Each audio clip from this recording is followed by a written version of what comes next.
Today's January 12th, 2018. It's about 20 after 4. I'm just getting out of work and stopping by, but just to document this. The ponds are full.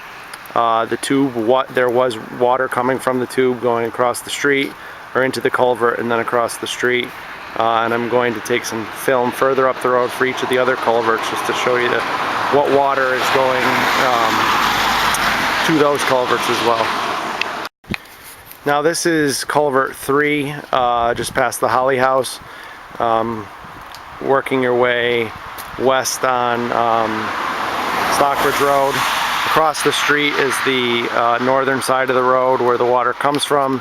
This follows a stream up behind Stockbridge Terrace, the 3 units that are on the left-hand side, where I've mentioned at meetings previously that I've witnessed sheet flow and other water that goes from those lawns to this stream, which works its way across the street.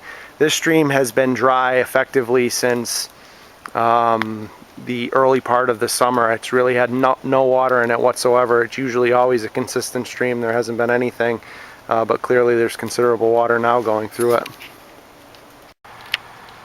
Now this is the road that leads up to the fuel company, showing that there's no water coming to this, which leads to the culvert that's directly in front of the Keenan residence. This is the next culvert, just short of the Keenan property, just to show you that there is no water at all whatsoever coming from this culvert in any location. It's been previously mentioned that this could be a contributing factor, but there's absolutely no water. There's no evidence of the leaves moving in any pattern, which would suggest that there was water coming through here at any point during the day. I'm now at what we call the second pond, referred to as the second pond, after showing the different culverts and the fact that the further up the street you go, the further west towards Stockbridge you go, that there was in fact very little, actually no water coming through any of those additional culverts onto the Naventi property.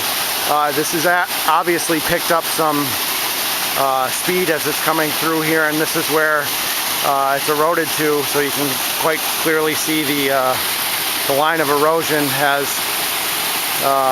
changed certainly today with the amount of water that has come across the street.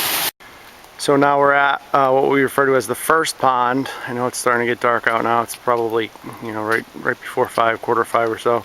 But you can see on the top the sediment that when it came across the frozen pond as that was flowing over from across Stockbridge Road and worked its way through the property in the already eroded areas. It took some additional erosion and pushed it toward where the pond feeds down into the neighbor's property.